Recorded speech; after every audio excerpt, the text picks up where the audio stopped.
ಮಹಿಳಾ ಅಧಿಕಾರಿಗೆ ಧಮಕಿ ಹಾಕಿ ಅವಾಚ್ಯ ಶಬ್ದಗಳಿಂದ ನಿಂದಿಸಿ ಕೇಸು ದಾಖಲಾದ ಕೂಡಲೇ ಪರಾರಿಯಾಗಿರುವಂತ ಕಾಂಗ್ರೆಸ್ ನಾಯಕ ರಾಜೀವ್ ಗೌಡ ತಕ್ಷಣವೇ ಅಥವಾ ಶೀಘ್ರದಲ್ಲೇ ಪಕ್ಷದಿಂದಲೇ ಕಿಕ್ಔಟ್ ಆಗುವಂತ ಸಾಧ್ಯತೆಗಳಿದ್ದಾವೆ. ರಾಜೀವ್ ಗೌಡಗೆ ಕಾರಣ ಕೇಳಿ ನೋಟಿಸ್ ಜಾರಿ ಮಾಡಲಾಗಿತ್ತು ಕೆಪಿಸಿಸಿ ಕಡೆಯಿಂದ. ಅದಕ್ಕೆ ರಾಜೀವ್ ಗೌಡ ಉತ್ತರ ಕೊಟ್ಟಿರಲಿಲ್ಲ. ಈಗ ಕೆಪಿಸಿಸಿ ಕಾರ್ಯಾಧ್ಯಕ್ಷ ಜಿಸಿ ಚಂದ್ರಶೇಖರ್ ರಾಜೀವ್ ಗೌಡ ಪಕ್ಷದಲ್ಲಿರಲು ಯೋಗ್ಯರಲ್ಲ ಅಂತ ಉಚ್ಚಾಟನೆಗೆ ಶಿಫಾರಸು ಮಾಡಿದ್ದಾರೆ. ಶಿಸ್ತು ಸಮಿತಿ ಅಧ್ಯಕ್ಷ ರೆಹಮಾನ್ ಖಾನ್ ಅವರಿಗೆ ಶಿಫಾರಸು ಪತ್ರ ಬರೆದಿದ್ದಾರೆ. ಶಿಡ್ಲಘಟ್ಟದ ಪೌರಾಯುಕ್ತೆ ಅಮೃತ ಅವರಿಗೆ ಧಮಕಿ ಹಾಕಿದ ನಂತರ ರಾಜೀವ್ ಗೌಡ ವಿರುದ್ಧ ಕೇಸು ದಾಖಲಾಗಿತ್ತು. ಒಂದು ಕಡೆ ಪೊಲೀಸರು ನೋಟಿಸ್ ಕೊಟ್ಟಿದ್ರು, ಅರೆಸ್ಟ್ ಮಾಡೋದಕ್ಕೆ ಪೊಲೀಸರು ಕಾಯ್ತಾ ಇದ್ದಾರೆ. ಪೊಲೀಸರಿಗೆ ರಾಜೀವ್ ಗೌಡನನ್ನ ಅರೆಸ್ಟ್ ಮಾಡೋದಕ್ಕೆ ಸಾಧ್ಯ ಆಗಿಲ್ಲ. ಮತ್ತೊಂದು ಕಡೆ ಕೆಪಿಸಿಸಿಯಿಂದ ನೋಟಿಸ್ ಕೊಡಲಾಗಿತ್ತು, ಶೋಕಾಸ್ ನೋಟಿಸು, ಕಾರಣ ಕೇಳಿ. ಅದಕ್ಕೂ ಕೂಡ ರಾಜೀವ್ ಗೌಡ ಉತ್ತರ ಕೊಟ್ಟಿರಲಿಲ್ಲ. ನೋಟಿಸ್ ಕೊಟ್ಟು 7 ದಿನಗಳ ಕಳೆದಿದೆ. ಇದರ ಬೆನ್ನಿಗೆ ಜಿಸಿ ಚಂದ್ರಶೇಖರ್ ಅವರು ಶಿಫಾರಸು ಪತ್ರವನ್ನ ಶಿಸ್ತು ಸಮಿತಿಯ ಅಧ್ಯಕ್ಷರಿಗೆ ಬರೆದಿದ್ದಾರೆ. ಅದರ ಪತ್ರದ ಕಾಪಿಯನ್ನ ಕೂಡ ನೀವು ನೋಡ್ತಾ ಇದ್ದೀರಿ. ಪಕ್ಷಕ್ಕೆ ಮುಜುಗರ ಮಾಡೋ ರೀತಿಯಲ್ಲಿ ಅವರು ವರ್ತಿಸಿದ್ದಾರೆ. ಅವರನ್ನ ಪಕ್ಷದಿಂದ ಉಚ್ಚಾಟನೆ ಮಾಡಬಹುದು ಅಂತ ರೆಹಮಾನ್ ಖಾನ್ ಅವರಿಗೆ ಶಿಫಾರಸು ಪತ್ರವನ್ನ ಜಿಸಿ ಚಂದ್ರಶೇಖರ್ ಅವರು ಬರೆದಿರೋದು. ಹೆಚ್ಚಿನ ಡೀಟೇಲ್ ನೀಡೋದಕ್ಕೆ ನಮ್ಮ ಪ್ರತಿನಿಧಿ ಮಾರುತೇಶ್ ನೇರ ಸಂಪರ್ಕದಲ್ಲಿ. ಮಾರುತೇಶ್, ಜನ ಚೀತು ಅಂತ ಉಗಿತಾ ಇದ್ದಾರೆ. ಈ ಮಧ್ಯೆ ಎಚ್ಚೆತ್ತುಕೊಂಡಿದೆ ಅಂತ ಅನ್ಸುತ್ತೆ ಕಾಂಗ್ರೆಸ್.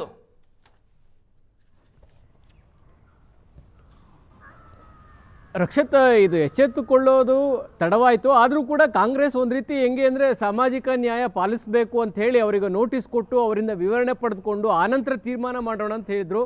ಆದರೆ ಇವರು ನೋಟಿಸ್ ಕೊಟ್ಟಾಗ ಯಾವುದೇ ಉತ್ತರವನ್ನು ರಾಜೀವ್ ಗೌಡ ವಾಪಸ್ ಕೆಪಿಸಿಸಿಗೆ ಬರಲಿಲ್ಲ. ಅಂದರೆ ನೋಟಿಸ್ಗೆ ಪ್ರತಿಕ್ರಿಯಿಸಲಿಲ್ಲ ಅಂದರೆ ಅವರು ಪ್ರತಿಕ್ರಿಯಿಸೋದಕ್ಕೆ ರೆಡಿ ಇಲ್ಲ ಅಂತ ಅರ್ಥ. ಹೀಗಾಗಿ ಇದನ್ನು ಇನ್ನೂ ಕೂಡ ಮುಂದುವರಿಸಲಿಕ್ಕೆ ಸಾಧ್ಯ ಇಲ್ಲ. ಯಾಕೆ ಅಂತ ನೋಡಿದಾಗ ನಾಳೆಯಿಂದ ಅಧಿವೇಶನ ಆರಂಭ ಆಗುತ್ತೆ. ವಿಪಕ್ಷಗಳು ಕೂಡ ನಿಶ್ಚಿತವಾಗಿ ಈ ವಿಚಾರವನ್ನು ಎತ್ಕೊಳ್ತವೆ. ಆಡಳಿತ ಪಕ್ಷವನ್ನು ತರಾಟೆಗೆ ತೆಗೆದುಕೊಳ್ತಾರೆ. ಇನ್ನೊಂದು ಕಡೆ ಕೋರ್ಟ್ ಕೂಡ ಬಹಳ ಗಂಭೀರವಾಗಿ ಈ ಪ್ರಕರಣವನ್ನು ತೆಗೆದುಕೊಂಡಿದೆ.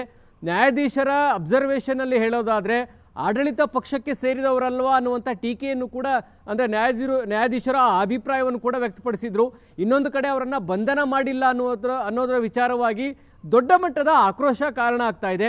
ಇನ್ನೂ ಒಂದು ಕಡೆ ಸ್ವಪಕ್ಷದ ಶಾಸಕರು ಜೊತೆಗೆ ಜಿಲ್ಲೆಯಲ್ಲಿರ್ತಕ್ಕಂಥ ಕಾಂಗ್ರೆಸ್ ಮುಖಂಡರು ಯಾರೂ ಕೂಡ ರಾಜೀವ್ ಗೌಡರು ಮಾಡಿರ್ತಕ್ಕಂಥ ಈ ಧಮಕಿ ಮತ್ತು ಈ ಬೆದರಿಕೆಯನ್ನು ಸಮರ್ಥನೆ ಮಾಡಿಕೊಳ್ಳುವಂಥ ಪರಿಸ್ಥಿತಿಗೆ ಹೋಗಿಲ್ಲ.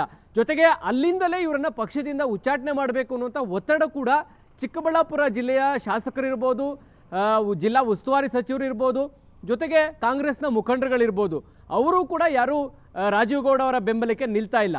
ಹೀಗಾಗಿ ಕಾಂಗ್ರೆಸ್ ಪಕ್ಷದಿಂದ ಅವರನ್ನು ಉಚ್ಚಾಟನೆ ಮಾಡುವಂಥದ್ದಷ್ಟೇ ಈಗ ಬಾಕಿ ಉಳಿದಿರೋ ಕೆಲಸ. ಯಾಕಂದರೆ ಮನೋಹರ್ ನೇತೃತ್ವದಲ್ಲಿ ಕೆಪಿಸಿಸಿಗೆ ದೂರು ಕೂಡ ಕೊಟ್ಟಿದ್ರು. ಇವರ ಪ್ರಕರಣದಿಂದಾಗಿ ಕಾಂಗ್ರೆಸ್ ಪಕ್ಷಕ್ಕೆ ದೊಡ್ಡ ಮುಜುಗರ ಆಗ್ತಾ ಇದೆ. ಇವ್ರಿಗೆ ಬರೀ ನೋಟಿಸ್ ಕೊಡೋದಲ್ಲ, ಪಕ್ಷದಿಂದ ಉಚ್ಚಾಟನೆ ಮಾಡಿ ಅಂತೇಳಿ ಅವರು ಕೂಡ ಜಿಸಿ ಚಂದ್ರಶೇಖರ್ ಅವರಿಗೆ ದೂರು ಕೊಟ್ಟಿದ್ರು. ಈ ಎಲ್ಲ ಹಿನ್ನೆಲೆಯಲ್ಲಿ ನೋಟಿಸ್ಗೆ ಉತ್ತರನೂ ಕೂಡ ಕೊಡಲಿಲ್ಲ. ಅವ್ರ ವಿವರಣೆಯೂ ಕೂಡ ಏನು ಅನ್ನೋದನ್ನು ಕೂಡ ಕೇಳಿಸ್ಕೊಳ್ಳೋದಕ್ಕೆ ಅವರಿಂದ ಯಾವುದೇ ರೆಸ್ಪಾನ್ಸ್ಗಳಿಲ್ಲ. ಅವ್ರ ಸಂಪರ್ಕಕ್ಕೂ ಸಿಗ್ತಾ ಇಲ್ಲ. ಪೊಲೀಸರು ಹುಡುಕ್ತಾ ಇದ್ದಾರೆ, ಅದೂ ಆಗ್ತಾ ಇಲ್ಲ.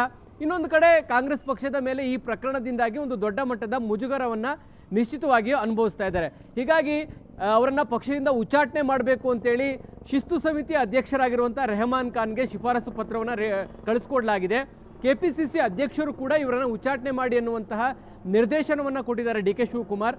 ಆ ಕಾರಣಕ್ಕಾಗಿ ಈಗ ರೆಹಮಾನ್ ಖಾನ್ ಅವರು ಆ ನಿರ್ಧಾರವನ್ನು ತೆಗೆದುಕೊಳ್ಬೇಕಾಗುತ್ತೆ. ಬಹುಶಃ ನಾಳೆ ಅಷ್ಟೊತ್ತಿಗೆ ಆ ತೀರ್ಮಾನ ಕೂಡ ಆಗುತ್ತೆ. ಸೆಷನ್ ಆರಂಭ ಆಗ್ತಿದ್ದ ಹಾಗೆ ವಿಪಕ್ಷಗಳು ಈ ವಿಚಾರವನ್ನು ಇಟ್ಕೊಂಡು ಆಡಳಿತ ಪಕ್ಷಕ್ಕೆ ಮುಜುಗರವನ್ನು ಉಂಟು ಮಾಡೋದಂತೂ ಖಚಿತ. ಜೊತೆಗೆ ಆಡಳಿತ ಪಕ್ಷದಲ್ಲಿರ್ತಕ್ಕಂಥವ್ರು ಯಾರೂ ಕೂಡ ಈ ಪ್ರಕರಣವನ್ನು ಸಮರ್ಥನೆ ಮಾಡಿಕೊಳ್ಳುವಂಥ ಗೋಜಿಗೆ ಹೋಗ್ತಾ ಇಲ್ಲ ಮತ್ತು ಸಮರ್ಥನೆ ಮಾಡಿಕೊಳ್ಳುವಂಥ ಪ್ರಕರಣವೂ ಇದಲ್ಲ ಅನ್ನುವಂಥದ್ದು ಕಾಂಗ್ರೆಸ್ ನಾಯಕರಿಗೆ ಗೊತ್ತಿದೆ. ಆ ಕಾರಣಕ್ಕಾಗಿ ದೊಡ್ಡ ಮಟ್ಟದ ಮುಜುಗರವನ್ನು ಅನುಭವಿಸ್ತಾ ಇರುವಂಥದ್ದು. ಇನ್ನೊಂದು ಕಡೆ ಡ್ಯಾಮೇಜ್ ಕಂಟ್ರೋಲ್ನ ಭಾಗವಾಗಿ ರಾಜೀವ್ ಗೌಡರನ್ನ ಪಕ್ಷದಿಂದ ಕಿತ್ತಾಕೋದಷ್ಟೇ ಸದ್ಯಕ್ಕೆ ಉಳಿದಿರ್ತಕ್ಕಂತಹ ಆಪ್ಷನ್.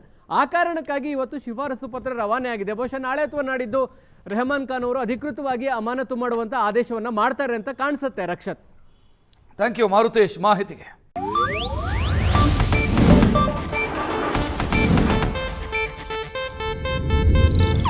ಇದು ಏಷ್ಯಾನೆಟ್ ನ್ಯೂಸ್ ನೆಟ್ವರ್ಕ್ ಪ್ರಸ್ತುತಿ.